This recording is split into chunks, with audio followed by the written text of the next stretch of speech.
Hello viewers, আসসালামু আলাইকুম। Welcome to my new another video. আজ আমি আপনাদের দেখাবো কিভাবে আর্থিং টেস্ট করতে হয়। আমরা সাধারণত বাসাবাড়িতে এই ধরনের কম্বাইন্ড মাল্টি সকেট ব্যবহার করে থাকি। এই কম্বাইন্ড মাল্টি সকেট থেকে আমরা ফ্রিজ, এসি অর্থাৎ যে কোনো ইলেকট্রিক্যাল ইকুইপমেন্টে কানেকশন দিয়ে থাকি। তো আর্থিং একটা খুবই ইম্পর্টেন্ট ইকুইপমেন্টের জন্য। তো অনেক সময় দেখা যায় কি যে আপনার এই সকেটগুলা লাগানো থাকে, বাট এটা আর্থিং লাইন করা আছে কি না আছে এটা আমরা বুঝতে পারি না। তো চলুন আমরা এই টেস্টারের সাহায্যে কীভাবে আর্থিং লাইন ঠিক আছে কি না এটা চেক করতে হয়। তো চলুন তাহলে শুরু করি।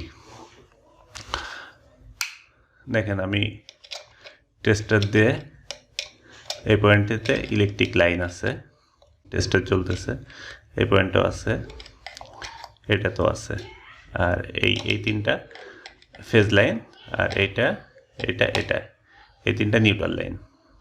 দেখেন এখানে লাইন নেই, আর এইটা আমার আর্থিং লাইন। এখানে টেস্টার দিলে ফেজ লাইন পাচ্ছে।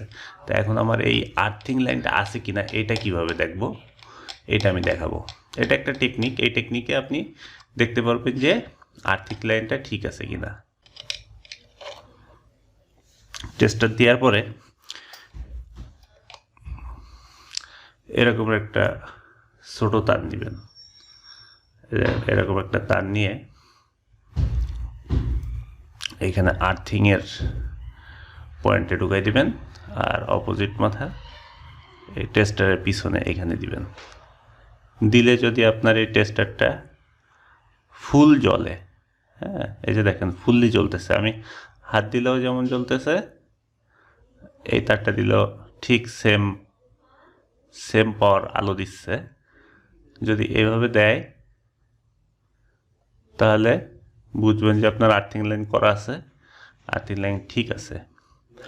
আর্থিং লাইনটা খুবই ইম্পর্টেন্ট। আপনাদের বজ্রপাত থেকে, শর্ট সার্কিট থেকে আর্থিং লাইন ব্যবহার করলে আপনাদের ইকুইপমেন্ট রক্ষা পেতে পারে। তো সকলে বাসা বাড়িতে এই ধরনের কম্বাইন্ড সকেটে আর্থিং লাইন ব্যবহার করবেন। তো ভিউয়ার্স, আমার ভিডিওটা যদি ভালো লেগে থাকে তো অবশ্যই আপনারা লাইক, কমেন্ট এবং আমার চ্যানেলটাকে সাবস্ক্রাইব করবেন। তো আজ আর নয়, আল্লাহ হাফেজ।